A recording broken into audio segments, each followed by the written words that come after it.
জলাধার ভরাট করতে রাতের আঁধারে ফেলা হয়েছে বালু, এমনকি বাঁশের খুঁটি ও জিও টেক্সটাইল দিয়ে বেড়া দিয়ে ভেতরে ফেলা হয়েছে মাটিও। এভাবে সম্প্রতি কিশোরগঞ্জ শহরের হর্টিকালচার সেন্টারের উদ্যান তত্ত্ববিদের কার্যালয়ের পেছনের পুকুর ভরাটের চেষ্টা করা হয়। রাতের আঁধারে 1/3 জায়গা এরই মধ্যে ভরাট হয়ে গেছে। বিষয়টি নজরে আসলে ভরাট বন্ধে সোচ্চার হন এলাকাবাসী ও পরিবেশবিদরা। দ্রুত এ বিষয়ে ব্যবস্থা নেয়ার দাবি তাদের। এই পুকুরটি যারাই ভরাট করতেছে এটা পরিবেশের মারাত্মক ক্ষতির কারণ হইতে পারে। এভাবে যদি এটা চলতে থাকে তাহলে জীববৈচিত্র্য, ইকোসিস্টেম এগুলি মারাত্মকভাবে ব্যাহত হবে। এলাকাবাসীর অভিযোগ পেয়ে পুকুর ভরাট বন্ধে নোটিশ পাঠায় পরিবেশ অধিদপ্তর। বিষয়টি ঊর্ধ্বতন কর্তৃপক্ষকে জানানোর পাশাপাশি আইনগত ব্যবস্থা নেওয়ার কথা জানান সংশ্লিষ্ট কর্মকর্তা। নোটিশের পরবর্তীতে আমরা রিপোর্ট সদর দপ্তরে পাঠানো হয়েছে।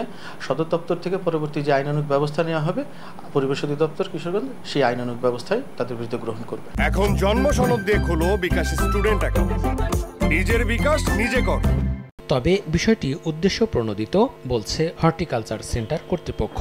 নোটিশ দেওয়ার আগে তাদের সঙ্গে পরিবেশ অধিদপ্তরের যোগাযোগ করার প্রয়োজন ছিল বলে মন্তব্য সংশ্লিষ্ট কর্মকর্তার। পুকুর ভরাটের কোনো ফাংশন এখানে নাই, এটা মূলত নিচু জায়গা ভরাট করা হইতেছে। এটা হয়তো তাদেরকে কেউ মিসগাইড করেছে, কেউ কোনো ভুল ব্যাখ্যা দিয়েছে, কিন্তু তাদের উচিত ছিল জায়গাটা সরেজমিন পরিদর্শন করে আমাদের সাথে কথা বলে উদ্দেশ্যটা সম্পর্কে জানা। 1963 সালে প্রতিষ্ঠিত কিশোরগঞ্জ হর্টিকালচার সেন্টারের আয়তন 4.98 একর আর পুকুরটির আয়তন 86.8%।